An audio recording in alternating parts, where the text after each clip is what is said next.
First article we're looking at is a Mr. Beast article. He put out a tweet the other day where he was talking about his mental health related to making videos. He said, I'm pretty sure it was something that he has barely any days off compared to how many videos he's making in the next, I think, up until the end of the year. So he has got a very full schedule, and he basically put out a tweet on Twitter just saying, I'm going through some shit having to put all of this stuff out, but I hope you guys enjoy it. It doesn't seem like he's struggling too much at the moment, but I think he's just aware that something is, that he's just got to be careful and make sure he doesn't overdo it. But he has got a very busy schedule ahead of him for the next couple months. Yeah, I think he's always said, like, wherever you listen to him, if you've had the opportunity to listen to him more, I guess, more privately, or even on podcasts or different things like that, he is so invested in YouTube, it's ridiculous. Like, the analytics side, like, just everything, he cares about it so much, and it obviously shows in the results he gets, right? Like, the effort he puts in is reflected by the result, but there comes a time when he can only do so much. Like you said, the tweet is him saying that he's basically got filming every single day for the rest of the year, which is what, like 3-4 months, depending on when you're obviously watching this.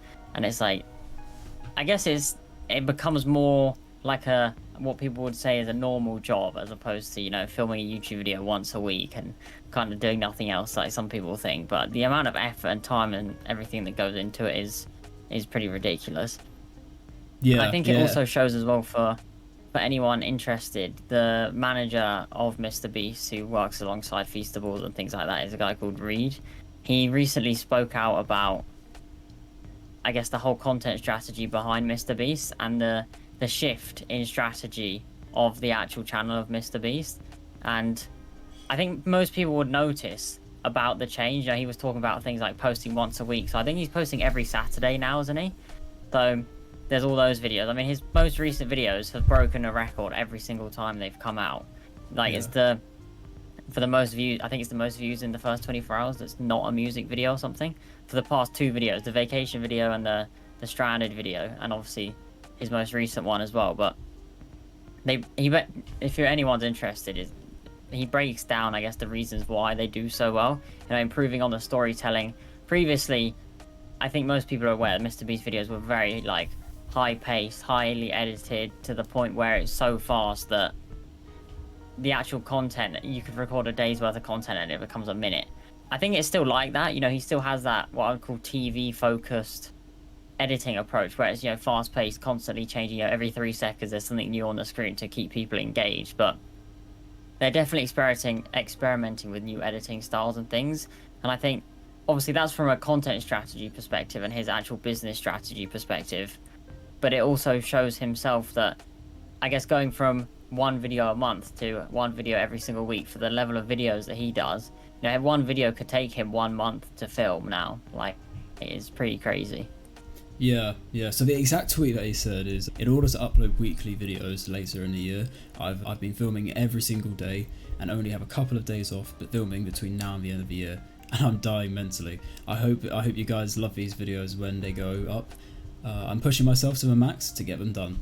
So, the fact that he's kind of making it seem a little bit jokey, he makes it seem like he's all right at the moment. He's, like I said earlier, he's just like aware that this is a lot of work and it might have some effect on him in the future. So he's just being aware of that. And I think it's good that he's putting out a tweet on it, because it just shows that he's, being open about it.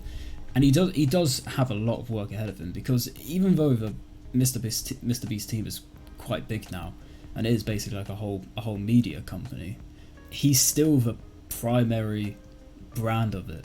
It's still not like a company like Apple or Amazon, even though they're probably bringing in insane money. Obviously not on like their level, but he's bringing insane amounts of money, and he's still like the head guy. He's still making all of these decisions, and he's still starring in the videos. So he does have a lot of work ahead of him, because it is kind of like that whole, he's doing the whole, I'm directing this, I'm producing this, I'm starring in it. And yeah, he's got other people doing that alongside him as well. but he is basically in that role where he wants to do everything because that's what he enjoys doing, and he likes doing that. That's good on him. But Tom, do you think this is sustainable? Do you think Mr. Beast can keep this up for another 5 years? I think there must be a strategy to it, right? Like he's saying up until late in order to upload weekly videos later this year. I'm thinking maybe he's going to do it till Christmas, and then from the new year maybe there's a new content strategy in place where potentially, I mean, who knows what happened, he may have 200 mil subs by the end of the year. Yeah, maybe that happens, maybe it doesn't, I don't know.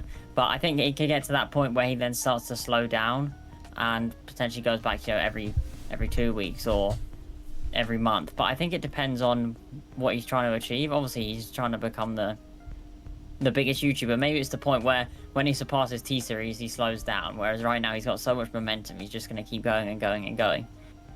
I think the important thing to mention, like you said, there is him, but there is also the team involved. The amount of work that goes on behind the scenes to make it possible, And I guess as well, the other thing is his friends are in pretty much all the videos as well, right? Like they obviously want to be, but there's that pressure on them lot as well. So I think it's not just him, and he would say that, like, there's so many people involved in making sure that they're pushing, the whole team are pushing themselves, right, to get the videos done. I'm not sure.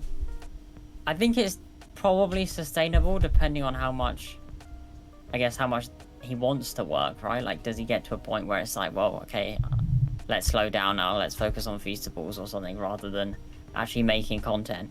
Whether or not he will, I think it will depend purely on his content strategy that's decided upon with his team. Yeah, I think something he's done really well is like bringing in the other people who star in his video, because I know a lot of YouTubers will try to expand out and try to get other people in their videos and be like, this is your new host, and absolutely no one wants them. But Mr. Beast has done it well, where he's brought in other people and done it in a way that people still like. If Mr. Beast wasn't in a video, and there's a lot of videos where Mr. Beast isn't really in the videos much, and people still like him because he picks good people to be almost like co-hosts and stuff like that. So he's got a good eye for all of it. I do think at some point, maybe further down the line, I mean, you can obviously tell in like you were saying, like the behind the scenes interviews, he's always so dedicated of like YouTube this, YouTube that, do this, do that, He knows what he's talking about. So I think he will stick with YouTube for like, not, well, when I say stick with YouTube, I mean literally like be like the main face of his channel for and the next like 5 years minimum. But yeah, there may be a point where eventually he's like, I built up a good team or like a good cast of people who can take over from this, and they can, Mr. Beast can pop up every so often in a video, but he can just be on the business side, or he can just be on the Feastables side. He can just take any side at some point in the future. Yeah, see, I don't think that's what would happen.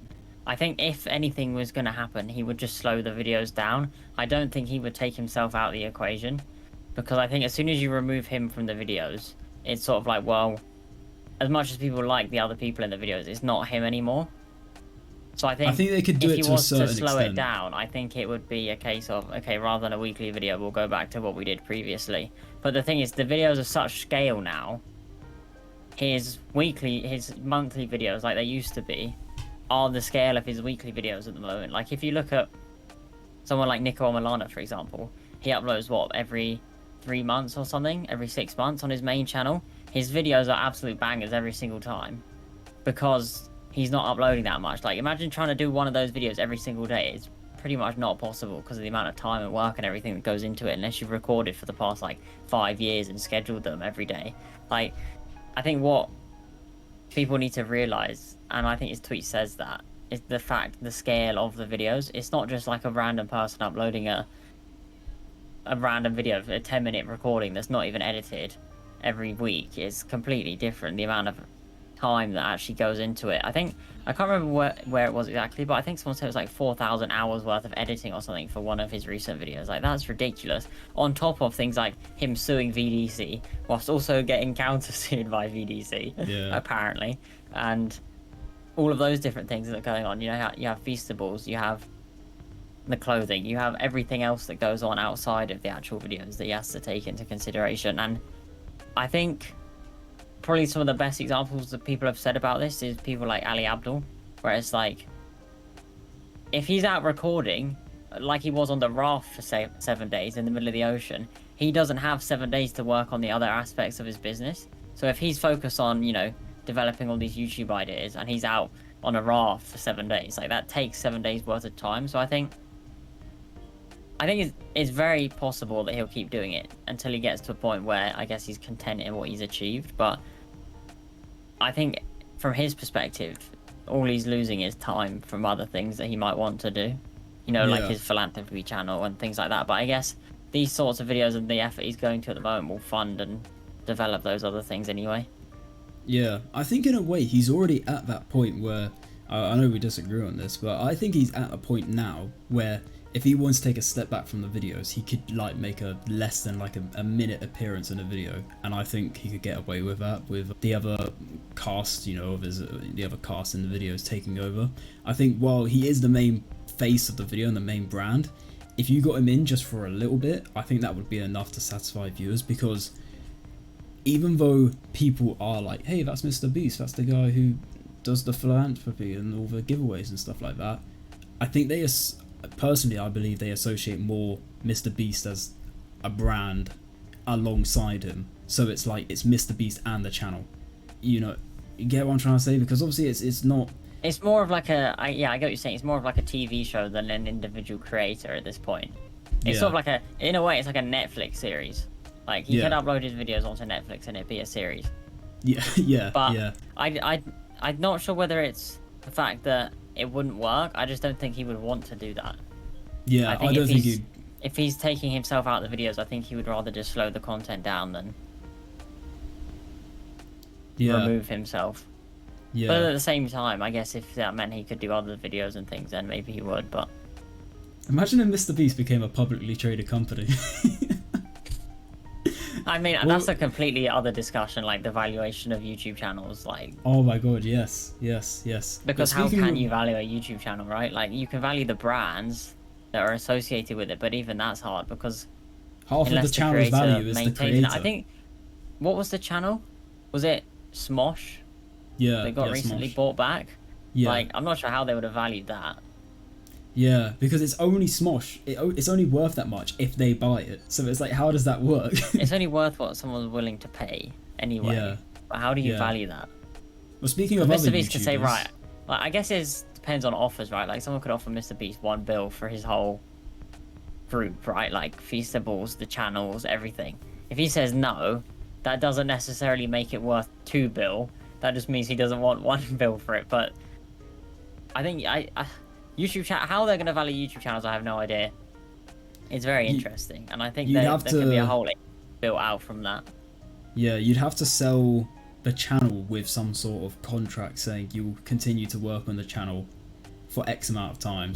Because obviously part of the point of the channel, well, a lot of channels, not all channels, but majority of channels, the person is part of the brand. And if you don't sell the person with the brand... Yeah, because, I mean, a YouTube channel works like any other business, right? Like, you have customers, which are your viewers, and you have revenue generated from the channel, but as soon as you take away from, I guess, what the business is producing, in this case the YouTube channel producing videos with the same people, what value is there? Like, there's nothing. Yeah. The only way you would maintain the value is the same person creating the same content, which if they're trying to exit, they probably wouldn't want to do anymore. Yeah.